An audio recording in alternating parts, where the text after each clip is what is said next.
A quick disclaimer before we begin. Everything discussed in this episode reflects our personal opinions and experiences as educators. Always use your professional judgment and follow your organization's policies when evaluating and using AI tools. Welcome to Classroom to Code. I'm Nadia. And I'm Noni. We are two teacher moms in two different countries who somehow found ourselves building apps, learning AI, joining a Replit Build-a-thon, and realizing that maybe we were never as far from tech as we thought. Because before we ever called ourselves builders, we were teachers. We were already adapting, troubleshooting, differentiating, testing, fixing, and trying again. This podcast is about what happens when teachers stop waiting for someone else to build the thing that they need and start asking, can I make this myself?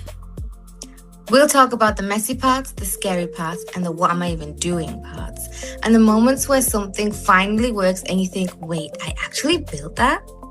We'll talk about AI literacy, education, app building, design mistakes, accidental wins, motherhood, and what it really looks like to go from an idea in your head to something real. And if you're listening and thinking, I'm not technical enough, I'm too late, or people like me don't build things like this, then honestly, this is the show for you. Because we thought that too. And we were wrong. Welcome back to Classroom to Code. Thank you for joining us again today. Today, we're going to be talking about getting your app that you built into people's hands. So if you have a finished app, a lot of times the gap is just trying to find real users. Noni and I have experience with creating apps and having real users, and so we'd love to share what we experienced and see how it could help you. Finally, we're going to do a demo on what it's like to launch, how to find your first users and build their trust. We're also going to talk about domains, how to do sign in a way that makes sense, and then have live payments. How do you get money for the apps that you've created? So you built the app, now what? You need to start asking who has this problem most urgently, who is already looking for a solution, who would immediately understand why this app matters. And we're gonna look into once we've built the app, what do you do next? How do you get those real users? Yeah, and if you haven't been listening, I encourage you to go back and listen to our other episodes. We talk a lot about how to go from idea to app, the way that you should think about your design to reduce friction for your users, the way that we use AI so that we can build and launch faster. And we've showed you how to make an app live as well. We're on YouTube, so please watch the demos if you want to know how to do that with Replit. But the big question, and this is a gap that I keep seeing again and again, is how do you get people to actually use it? Like I made this really cool thing, and then we've been told, don't just spam people on X or Twitter and say, look what I made, because really there's a lot of people making a lot of things, and it might not be the best way to get attention. So we'll talk a little bit about how we got our first users.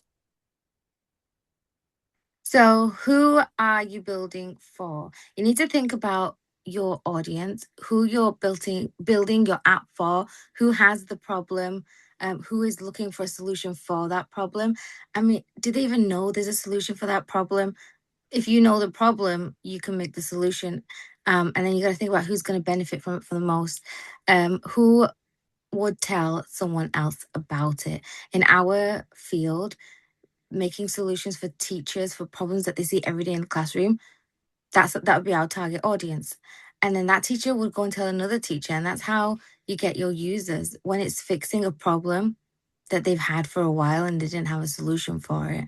So we're going to take a look at the different kind of audiences or the different places where you can um, market really your app and to what kind of audience and what people. If you're like Nadia said, you're spamming one place, look at my build, look at my build.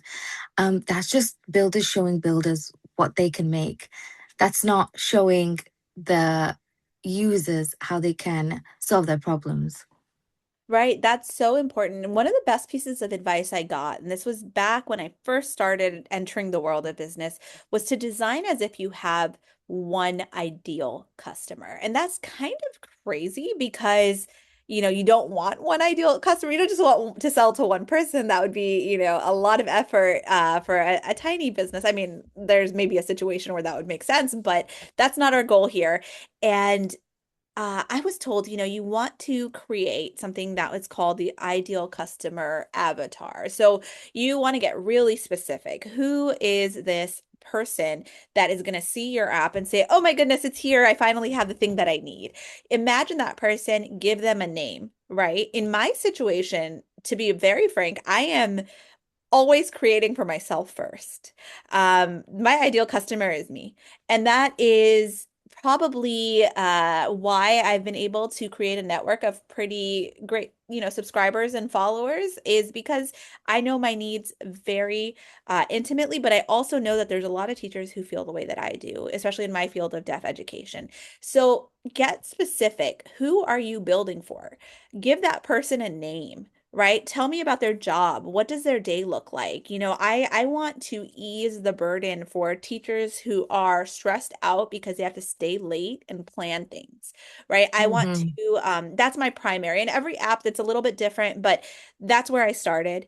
And I think that even if they're not actively looking for the solution, when they are presented with the solution, it will click for them and they would benefit from it and they would be likely to tell their friends. So get specific. One thing that I've seen again and again is people want to say, "Oh, I'm building something that's, for so many people or everybody's going to need this." And it's kind of like, Hmm. that sounds good and you would think that that would lead to a lot of sales, but that's not always the case. Yeah, because then some people are like, okay, that's cool, but do I really need that? And like you said, you build for yourself first. You're in your everyday life, what problems come up? And that's what I've done with my apps as well. What problems came up? How could I find the solution? Made an app for it, put it out there for people with my similar situation. If you're putting an app out there, thinking that everybody's going to use it, doesn't always quite work that way. Absolutely.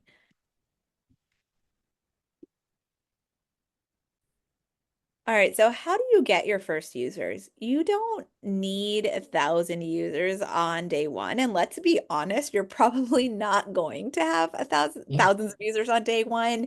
Of Hmm. course, there are exceptions to everything we're saying, but let's be realistic. You would want that person that you've imagined as your ideal customer, you want to reach them, and that's who you should start focusing on. Yeah, that's the thing that you've got to focus on is don't look at the numbers. Don't look at how many people are subscribed and how quickly they're downloading your app or using your app or whichever way you choose to do it.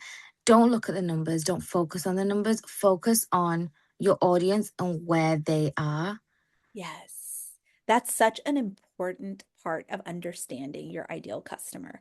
Your ideal customer likely hangs out somewhere, either in the online space or in person.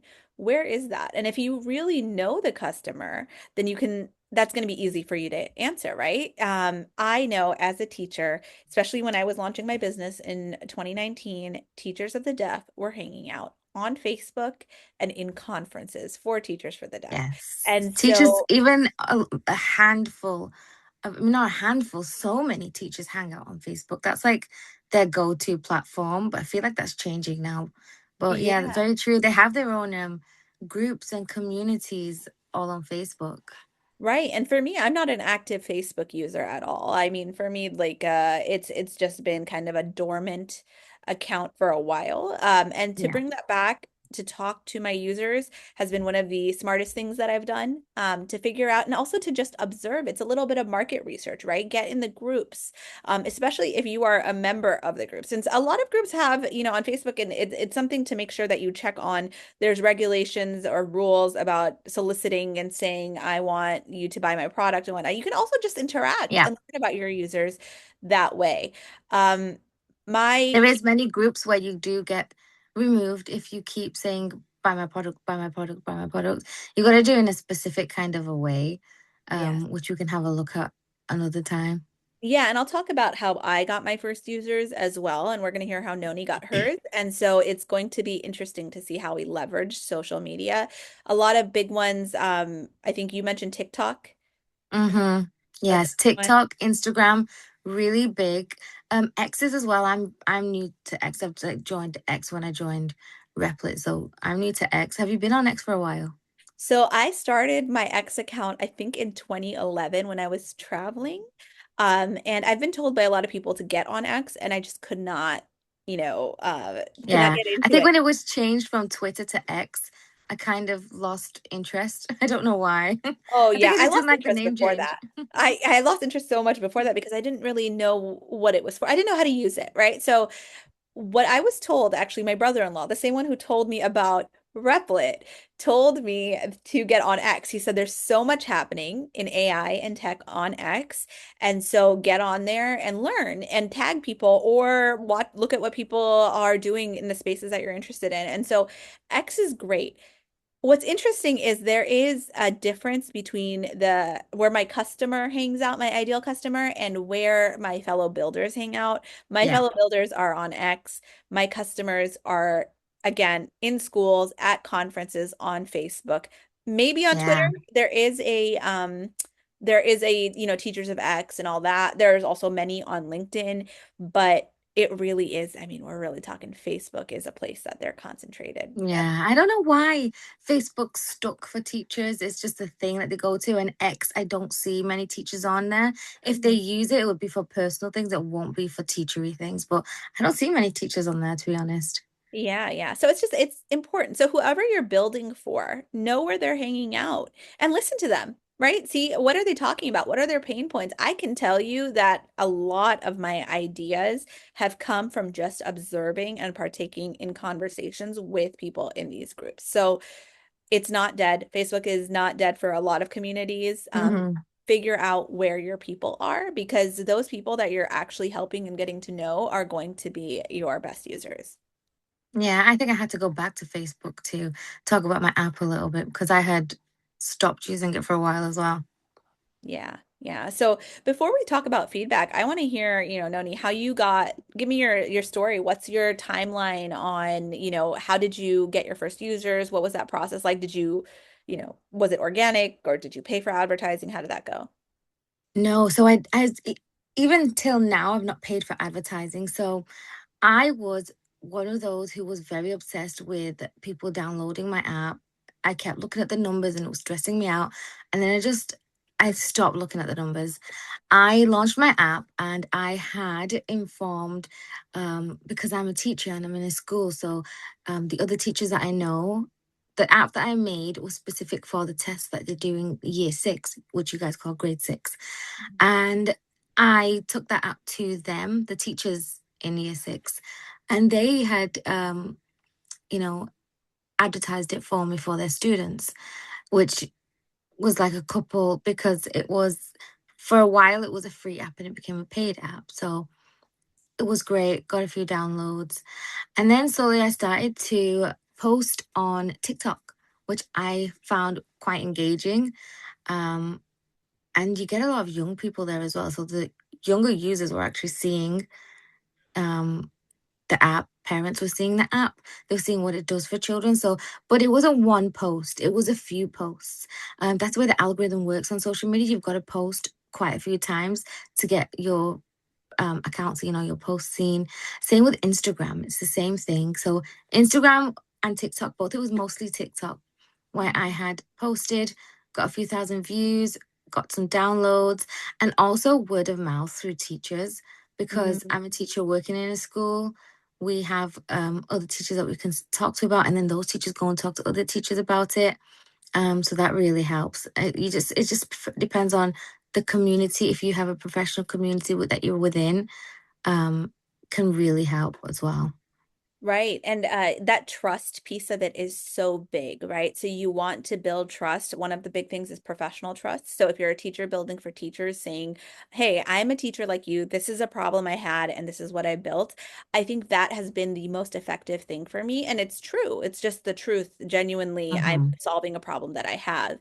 I think, again, knowing who your ideal customer is, what their pain points are, getting specific, figuring out where they are and building their trust. So another And thing, also, yeah, reliability is a huge thing. They know that you're in school, so they know what problems you identify. They know your skills, so it's more. being a reliable source for them as well. I found peer to peer to be so important because they're so Yeah. used to, especially teachers, but also, there's so many situations where someone's trying to sell you something, but they don't really truly understand. They've never been in your shoes. So if you're building for a customer base that is experiencing a problem that you've had or experiencing something that you're currently going through, you're going to have a much easier time getting trust from them through genuine means, through genuine conversation. I want to talk a little bit about getting email subscribers. Lead magnets are a whole different conversation and email lists, Mm-hmm. but teachers, parents, just about everyone has an email address, right? I'd be hard pressed to find someone who doesn't. And there's a reason that a lot of big businesses ask you for your email. That is an important thing to set up. Make sure that you're collecting people's emails with their permission, of course, in exchange for something. So people um, opt in to receive something from you with their consent, and you get their email address. And what you use their email address for is to continue to build a connection with them. This is kind of, it sounds old school because it's how it's been done for so long, but it's still Mm-hmm. very, very, very effective. So Uh, important. yes. And so email marketing is a whole different conversation, having an email list, but you want to, if you've ever heard someone say build your list, that's what they mean. Build your list of subscribers, even if they're not paying, and give them free value, right? So, like our podcast, Noni and I are putting this out there. You may or may not ever want to purchase one of our apps, but we're providing free value for you, and in hopes that, we're also providing free value for our potential users one day. It's Mm-hmm. just something to think about is building connection. We build with AI, but sales is still so human to human. Mm-hmm. Very. And like it's so easy to build an app now. Mhm. But then after that, what the effort that you've got to put in, it's always gonna be there. It's always gonna be really valuable, especially that human to human. I think back in the Builder song, we were told social media posts, I think it was Manny or Rima that mentioned making social media posts and showing your face so important when you're building something because people want that human to human connection. They want to know that there's a person behind the app rather than just a business or big corporation. So and that's what brings it into being, human to human is so important. People don't want to just listen to a machine or a robot. They Right. like to know that they're being heard, but also that there's a person behind it too. If that makes Yeah, sense. 100%. That's such a good point because especially right now where we're in a situation where a lot of educators and parents feel so skeptical about technology and AI, the second you show your face and you actually talk to customers, again, that's something I do. I get on calls, on Zoom calls with people who are paying for my product. I onboard people. I do demos and it's hard, but I will tell you, I'm much more likely to have continued relationships and trust with the people that I talk to face to face. Yeah. It's important to put yourself out there. You also brought up a really good point about what the team said at Replit. They had talked about showing your face. I don't know if you remember, Noni, but my Build-a-thon little card that was showing had my face on it. It wasn't even, so Mm-hmm. I didn't think anybody was going to see or look at my app. Let's just be honest. And I didn't even like dress up for that picture. It's a funny picture of me signing something. It And was great. oh, well, thank you. But It showed you being human. yeah, I mean, very human. I'll say that. And I was also in my video, I really wanted the feeling of understanding, what it's like. I wanted that access for deaf people, and so I signed. I did ASL for my voiceover. I had the voiceover, and then I was signing it as well. Uh, I do think that people responded well to that. Obviously, Mm-hmm. I won the build-a-thon, and I think that a piece of it was I almost showed up as more human because I thought that there Yeah. was, I thought there was nothing to lose in that situation. Never thought I was going to win or anything. So I was like, you know what? Let's just put it all out there. Be Mm-hmm. human, talk about the pain point and Just be apparently real. just be real, be genuine, Yeah. right? People can Yeah. sense that. We Mm. talked about conferences. I want to talk a little bit about how I've gotten my customers. I can talk about how I've gotten customers for both the apps that I have organically and then as well as my newer vibe coded apps. The process is not that different. Hmm. And it's been 7 years. So when I first started with my math, it was a web app. It was just a program on the computer. I didn't even get it as a mobile app until many years later. But it was, again, Facebook. I got on Facebook groups and I started giving free value. So I would make these infographics on Canva. One of the things that I did was in 2020, we went virtual, of course, just like the rest of the world. And now we were having teachers who are not very tech literate sometimes, teaching virtually for kids with disabilities who may or may not have people at home. And so I still remember how viral this went. I think 250 new subscribers in a matter of hours. Um, Wow. yeah, not all paying, but for my email list, for Hmm. this free infographic. So I posted it as a JPEG, so just an image. And I might be able to show it a little later, but it was how do you do distance learning for deaf students? And it was like a guide, like you want to make sure the light is on you, you want to like sound, whatever. I just put it on Facebook and I was like, if you guys want the PDF of this to download instead of just the JPEG, come subscribe to my email list and I'll send it to you. That's Uh, great. They love a freebie, yeah. and that just helps you get them their email list. Yes. And so many people are, building especially when we're building an education, we're building for impact. And so for me, even if you don't have money, I still want you to like, or you don't want to put money towards this, I still want you to benefit from our relationship and I still want to have an impact. So I think that it is very important to give to your followers, to people who can benefit in a way that again, you don't want to make it harmful to you or your business, but at the same time, you build a relationship. I had so many people from around the world that subscribed during COVID that are still active subscribers today, plus Awesome. more. And I created one about, educational interpreters and how they're different than teachers of the deaf. And again, I had a resource library where people could get a bunch of free infographics, like nothing too crazy, and this was before Hmm. AI and all that stuff was being used. So um, I was just giving them free value. I built my email list that way. I also said, hey, if you're a teacher like me, and you have deaf students and you need a math program or you wish that you could save on your plan time for your math lessons, I've created this app or this website. Here's a 7-day free trial. Says even if they That's decide so not to good. buy, I have their emails, and they've opted in to receive emails from me, and it built relationships. So I have people who didn't Hmm. buy even the first year who are now purchasing. In my So, I have a question. These Yeah. emails that you collect, then how does this benefit you later? What do you do with the emails? Oh yeah, so you Hmm. sustain the relationship through communication. It's the beginning of a friendship, right? And we talk So, about like, communication. would you send offers or would you like promotions, things like that? Yeah, so this is such a good question. It's such a big topic, email marketing, and I'd be happy. I think we should do an episode on it. But Hmm. I like to keep my email marketing conversational. I write it like a letter, like, hey, this is what I'm up to. How is it? I send something at the beginning of the year. I send something at the end of the year. For holidays, after holidays. I try to keep it weekly when possible during the school year, so that they're used to hearing from me at a set time. You don't want to spam them and you don't want to say, hey, I want to buy that. I want you to buy this. You say, I made this thing. If this could benefit you, you know, Hmm. you can do a That's trial. great. So it's nice that it's conversational because then you're not in their face like, here's my products, like this, buy this. So that's really good. I like how it's conversational. And I've not done this emailing list before because I'm still in the process of starting up my business, but this is a really great tip, and I think I need to definitely write that one down because I need to do that one. Yeah, and we can talk about what it's like to set up a lead capture and all of that. There's a whole lot of stuff that you can do to build relationships when you're trying to find your first users. But I still remember I did the math program, right? In 2020, and I used to order groceries, and like Uber delivery and all that stuff because it was COVID times. You couldn't just, we didn't want to go out. We had a baby at the time, and I didn't want Mm-hmm. to bring illness into the house.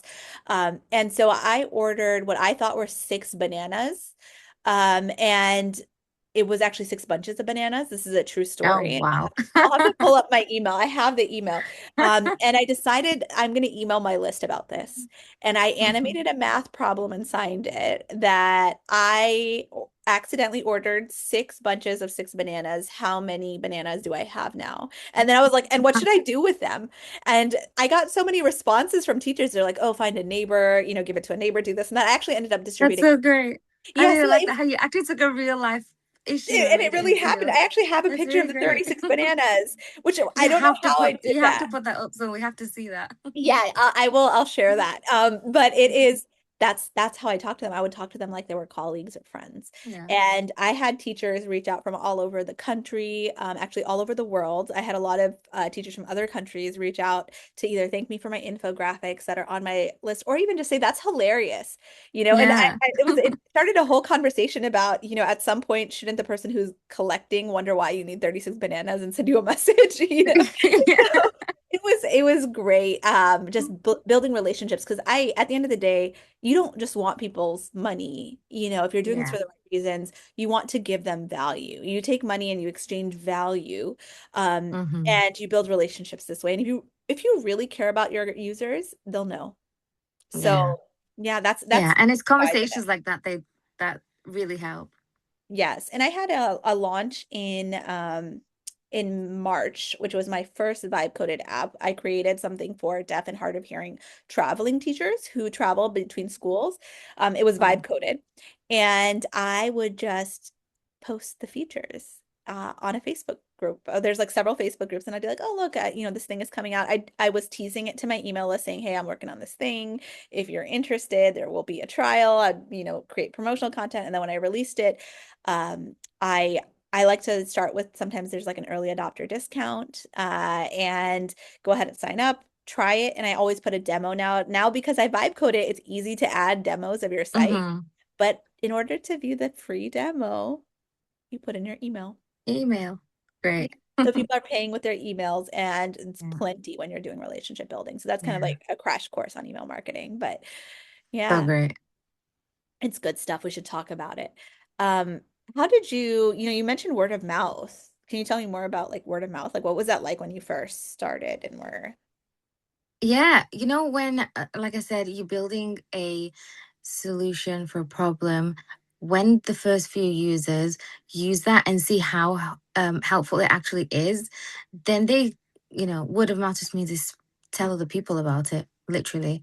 Um, they found this app. It's great.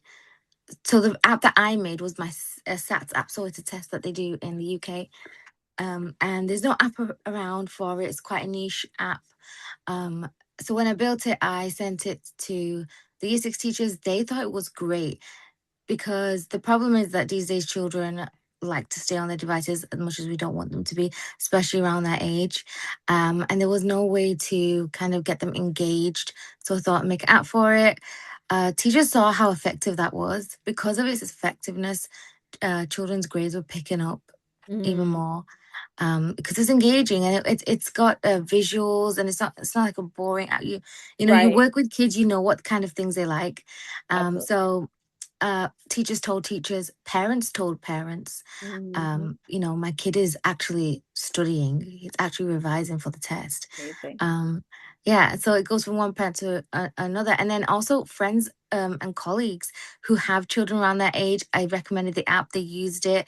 They left feedback. They gave me. I think we'll talk about. So we'll talk about this now. Actually, they gave feedback, and then Yes. I acted upon that feedback. Yes. Um, it's so great. So especially when it's like friends and family, when you say, just tell me your honest opinion, and it's something that they could use as well.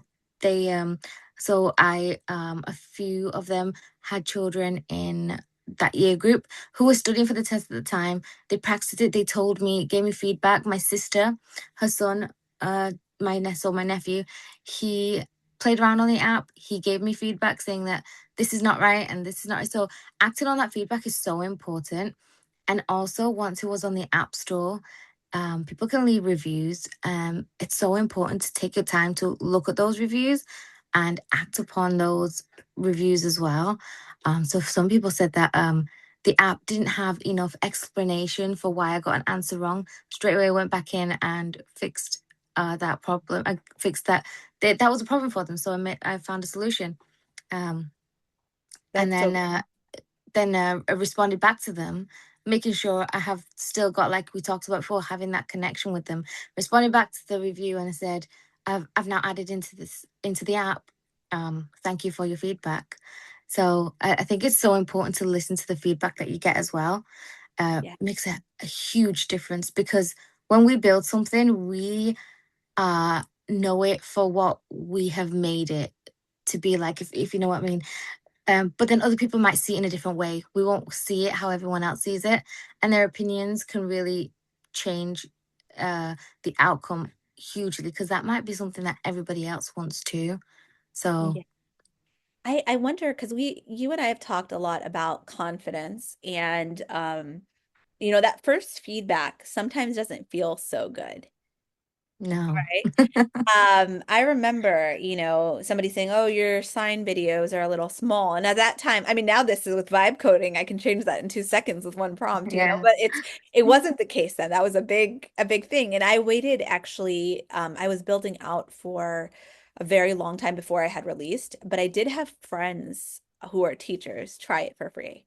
And I was using it for Mm, free, right? Obviously. So I was using it with my students as a tool that I developed at the time. And when someone else tells you that, this is something that I wish I saw, or I don't like this, it's important to separate yourself from the product that you've created. And this is for any yes. creator. I think it's important not to take it personally. Your Mm-hmm. success is going to be tied to how quickly you recover from having your feelings hurt, right? And it's hard. Again, imposter syndrome, especially if you're a non-tech founder and everything seems kind of overwhelming, or you made something like, this is amazing, it's perfect, I'm going to launch it. And then somebody's like, oh, that didn't work, or I don't like this. Feedback is, think of it as a favor that someone's doing to you.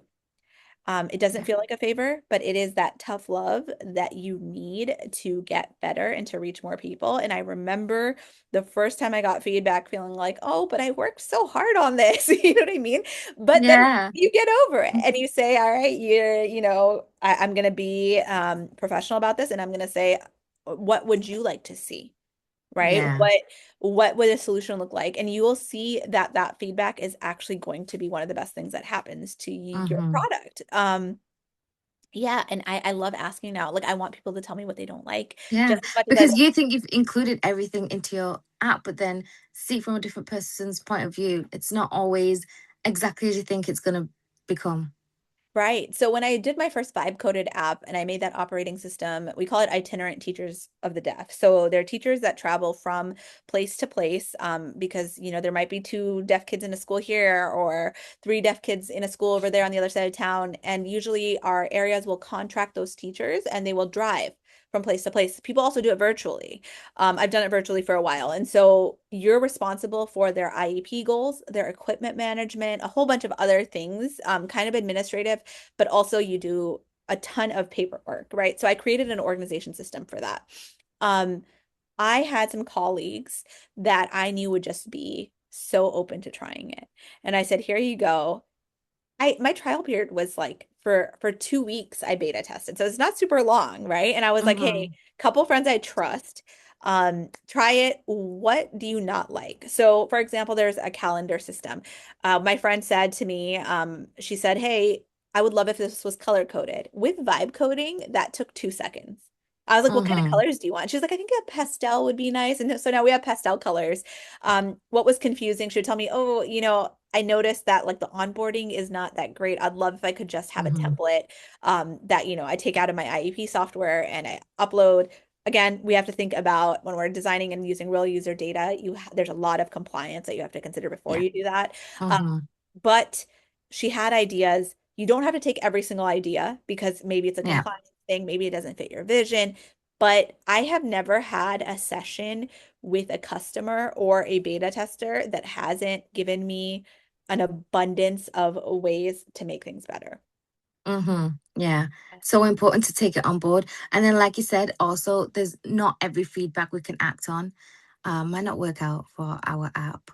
Yeah, or maybe we don't like it, like it's not the vision, right? Mm-hmm. So at Mm-hmm. the end of the Yeah. day, So I'm you a can't leader. please everyone, can you? Yeah. Um, and it might completely change your app or the way you work as well. And you kind of got to stick with your values and stick with your vision as well. It's the same thing for advice, right? When someone gives you advice, you need to filter. Yeah. Everyone is speaking from their perspective, and advice can be really helpful. And it's important to not take it personally and shut it out. But at the same time, it's important to consider, does this align with what I'm trying to create or my vision, Yes. or the purpose of Yeah. this app. So I had one thing I did do is I met after launch, I met with a paying customer who had bought this vibe coded app, and she said, "This is so great." And I said, what I love to do is I get on a Zoom call with them and I have them share their screen and I watch them interact. For my beta testers, I have recorded those conversations with their permission. For customers, I usually don't record it, but I will be like, I'm going to transcribe it and take notes. And so this customer, it was so great to just see how she interacted and was using it and what she liked and what she didn't like. And I say, I'm like, just talks. Don't worry about like Hmm. my feelings or anything. Just go stream of consciousness. This is cool. Oh, I like this. Oh, I don't like this. And then you get like quotes as well. Like she said, I love this, or I wish it had this.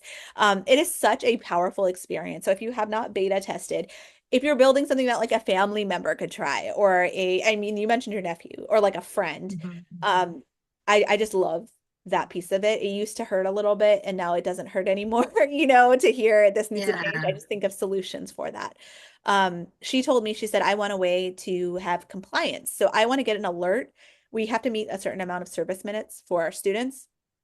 So if you put on the IEP that you're going to see the student 30 minutes a week, and you miss it for some reason, she wanted an alert for that. And I built that out and I hadn't even told her I built it out yet.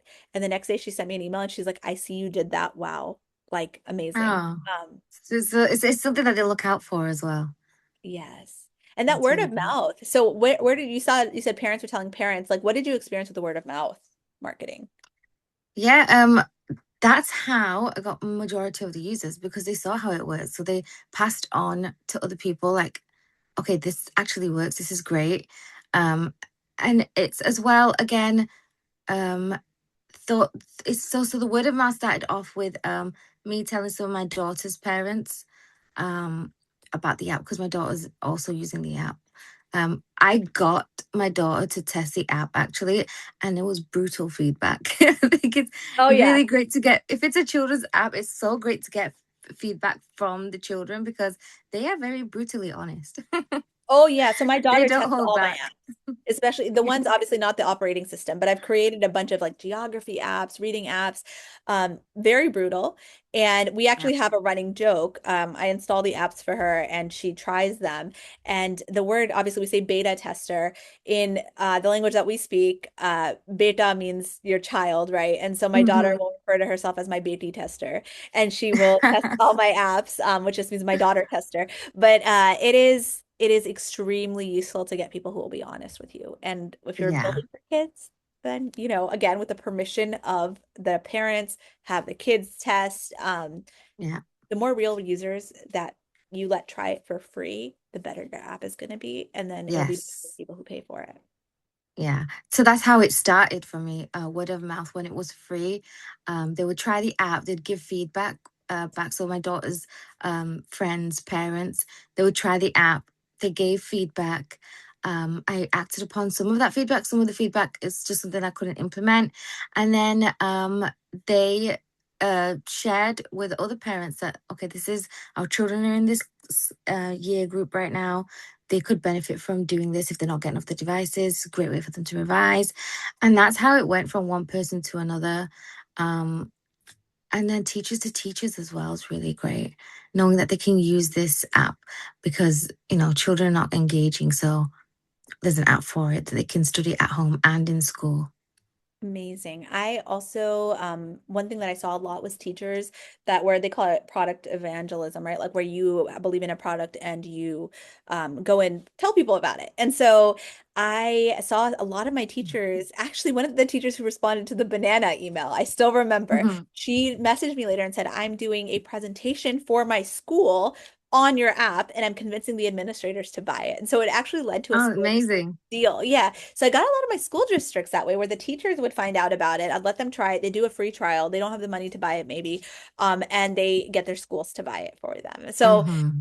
It's people amazing. talk. Yeah, if you bring Yeah. genuine value, people will talk about it. One of the great things that happened with my Vibe Coded app, and I actually tweeted about this recently, was one of the friends that tried my app started using it, and she then told an agency that she contracts for, and the agency just bought seats for 80% of their staff. Amazing. That's so cool. Yes, and I do bulk discounts and all that. And so I am doing onboarding for them. And I call it my white glove service, right? Where I go in and I actually meet with their teachers and show them.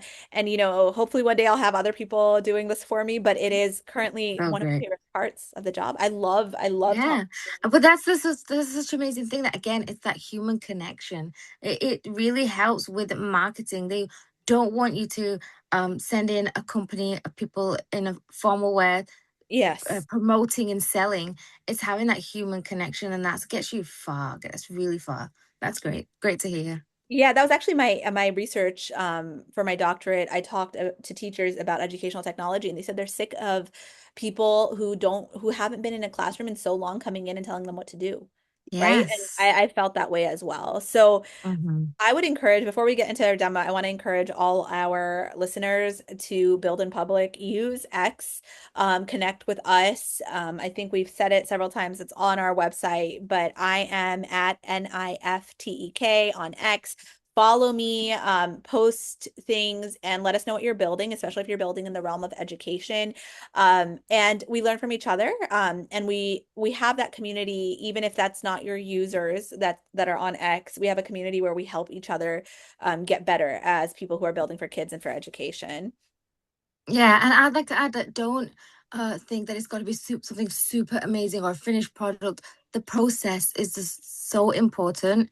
The process, what you're building, where it is. Again, tag us. I'm on X as well. I'm at Noni, NONI underscore, and then my real name, which is Shehnur, SHEHNOOR. Tag us, show us what you're doing. We're always interested in looking at how different educators look at their solutions for the problems that they have in their everyday life. Yes. So I think that what we'll do first is we'll just show what it looks like to get a domain on Replit, because one of the things that people judge you by is how professional what you've created looks, and they remember your brand, right? And so it's really important to think about what the name of your app is going to be, your logo, what colors you're using, and have consistency where they can see the colors and they recognize. They're like, oh, even if it's subconscious, that is Bamboo Brain, or that is modal education. And then the way that you talk to them, build trust through that. And again, one of the nice things that you can do with Replit is buy a domain, a custom domain. Your custom Hmm. domain is your .com, your .org, your .app. I'm really into the .app right now, but I also have, Yeah. .com and .org. Replit has made it so easy to buy domains. I have bought domains in many ways, as Noni knows.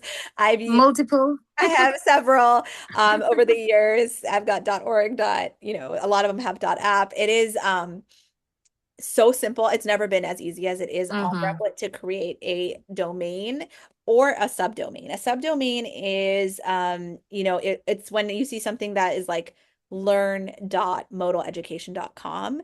Um, Hmm. and that is actually a separate app than the one that modaleducation.com is on, if that makes sense. So, Yeah, well, I think if you show us, we'll understand a little bit more. But Replit does have their own um domains that you can you just I think you have them for free, right? So if you yeah. build your project and you publish, they're free ones, but they end with whatever you want to call it and then .replit.app.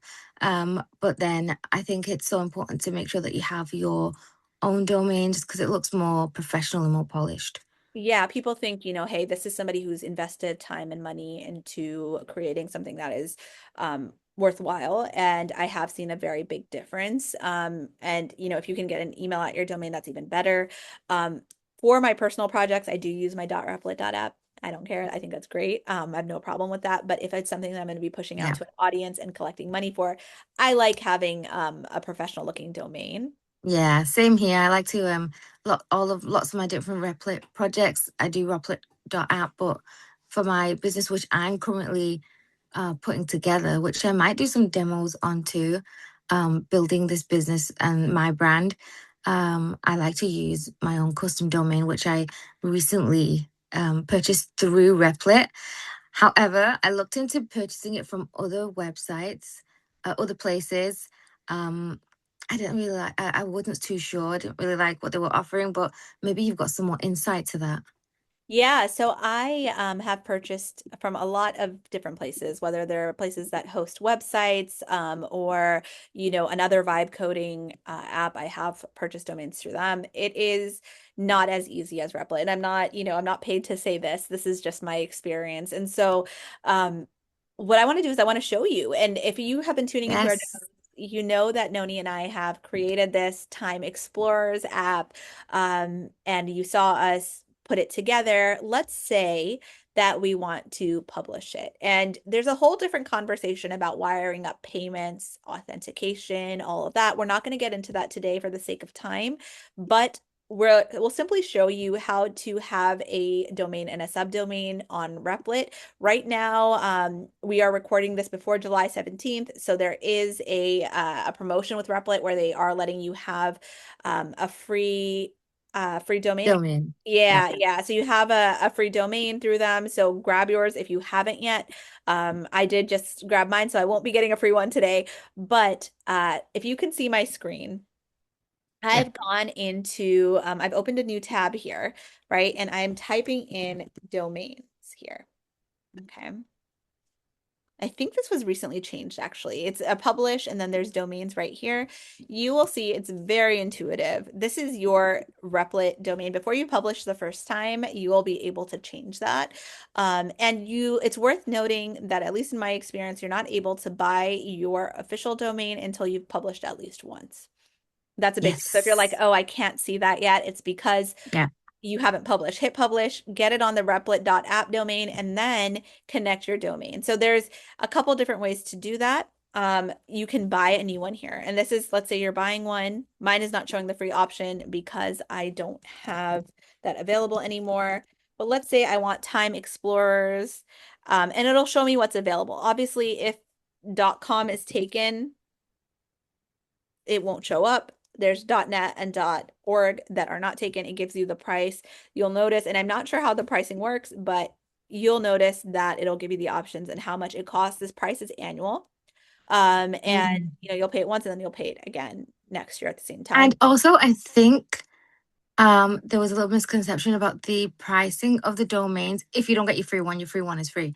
The domain price does not come from your credits. Is that right? You're right. Yes, that's actually such a great distinction. It does not, it is billed separately. So, Mm-hmm. if you're buying a $13 domain, you're going to be charged $13 once you hit submit on that. Another thing that I want to show you, so for example, for me, and maybe I'll do this right now because if you're okay with it, Noni, we'll go ahead Yeah, and yeah. Go make ahead. Shoot. this Let's a, watch. let's make a classroom to code subdomain. So we're going to publish this without having to pay for another domain. We already own classroomtocode.com. Yeah. So let's call it, what do you want to call it? You want to call it Time Explorers? Yeah. Timecourse.classroomtocode.com. Yeah. So check So, that out. so it's our website, but we just put the name of our project and then dot and then our website, right? Yep. And so it's a subdomain. So it is, and this shows the different domains that I already have here. And I now want to add this to our Classroom to Code project. So I think this is a Mm-hmm. great idea. We'll keep doing that with the apps we build. We'll just add it to we'll Put make it it a, into one place. yep. And so I clicked connect, and it does tell me it's registered with Replit. It's very easy. If you buy your domain on Replit, any one of the apps that you have can become a subdomain for the apps. It had all there. I have other domains that are not on Replit. There is a way to connect them. It is a lot more complicated. We're talking DNS settings, pulling things from one site to the other. It's not easy. I actually regret not starting on Replit because now everything, I had to move it over and I've centralized it. And that part is not as fun as what I just did. But that's all it was. Yeah. I made a subdomain and now we have a different a different URL that we can share if any of our followers want to look. Right now, we don't have authentication or payment gating or anything like that. And so, timeexplorers.classroomtocode.com is going to be a live website in a couple seconds. And we have just set up our subdomain for the app that we've created. So cool. And this is a really cool way to do this because then it's a separate project where you can build things out and update things onto that subdomain as well, right? So Yes. you might have a project for your main website, but then you've got this separate project that's become your new subdomain, but you can update it and change it however you like, and it'll update it onto that same subdomain that you've created. So what's so cool is I have, let's say I have modaleducation.org, which is what I'm using right now. I've got math.modaleducation.org, science.modaleducation.org, and so I can do it that way. You also can have more than one domain. So I can have for Modal World, I have modalworld.app, but I also have world.modaleducation.org, and it is not, Mm. I'm not paying extra for that subdomain, right? Yeah, And brilliant. so it just makes it so easy. Replit makes it super, super simple. It's all in one place. And hopefully today's show kind of showed you how easy it actually can be to look like a professional polished website or app. Mhm. Yeah, and also again, focusing back on feedback, working on what people say, what feedback they give, and then knowing which feedback is the important ones, which one are going to bring value, and which ones may not be with your vision, not always acting upon them. And then also being able to market, don't focus on those numbers flying up. So I remember my app was only getting a few 10, 15 users a day. And then one day I woke up and it was like it went from 395 downloads to 1,400 downloads overnight because of the marketing that it was doing. It's got to be human connection, social media posts. Social media is so huge. It's like free advertising. I have not yet paid for advertisements. Have you, Nadia? No, No. I've never So had to. and yeah, and so we may not have millions of users just yet, but just doing that, those little bits, human connection, social media, so important. And also keeping on top of it regular. You got to put the effort in to get, um, you know, it back. Consistency, build Hmm. relationships with your users, give them value, give them a reason to keep coming back. You're not tricking people into buying your app. You're building genuine value, and they should be feeling like they got so much and want to give Yeah. you, the payment that's fair for the Hmm. value you're giving them. So honest business is really important, especially when we're dealing with children, education, all that. It's always important, I think. And people can sense that, the genuineness, connect with Hmm. your users. Okay, so earlier I told you my banana story. I want to show you. I was able to pull up this email that I sent my list. It was so funny. I had even made it yellow in the back. I mean, 2020 was a different time too. Yeah. And so this was May 2020. I sent this email to my list, which was still growing at the time. Again, this is 5 months after launch, or 6 months almost, of my first product. And so just so you can see how I would do it, I said, "Hi there. I promise this is a true story. Last weekend, I ordered my groceries online. I do this often since going out with a toddler, and this whole COVID thing is a big headache. So I'm talking like it's a friend, right? Like it's almost like So I'm it's so emailing. informal. Yes, and that's how I wanted to talk to teachers like they talk to each other, right? Because I'm part of that Yeah. group too. I said usually it goes pretty smoothly, but this time was different. You see, a few weeks ago, I thought I was ordering one bunch of bananas, but I got one single solitary banana. I was determined not to let this happen again, so I made sure I ordered six bananas. That would be enough for my family for the week. I was shocked when a few hours later I got 6 bags of 6 bananas. I may have freaked out a little bit, but then I realized this is why I created modal math. This is the perfect real life math problem. Check out the modal math problem by clicking below. And remember, That's great. yeah, when you read a problem and think, why in the world would Sally have so many watermelons? Well, now you know. Oh, yes. And if you don't believe me, this is how I did it. Reply to this email and I'll send you a picture of all my bananas. And so people started replying to the Ah, email and I that's how was you sending, get the response. yes, and I would send them a So picture of good. That's bananas. like you hook them and then you give them something like they want more. That's great. Yeah, so this is what one of the problems look like. Miss Nadia Miss ordered. Nadia wanted to order 6 bananas. She accidentally ordered 6 bags of 6 bananas. How many bananas does she have total? This was my teacher's aide, Brilliant. This who is was an brilliant. interpreter, and she helped me with this. And yeah, and that's I love cartoon it. me in 2020. I used to have these big thick glasses. Uh, and that's what animation I wasn't using AI for this. Please learn from my mistakes and read carefully when you order your groceries online. Stay tuned to find out what I did with all those bananas.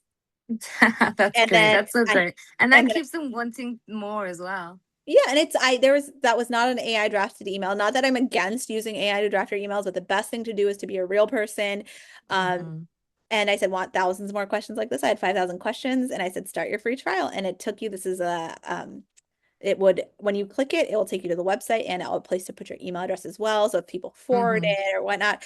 And also I emphasize it's a free trial. Try it. If you like it, use it. If you don't like it, the last thing I want is a customer who doesn't like it, right? Like don't pay for it Hmm. if you don't like it. So Yeah.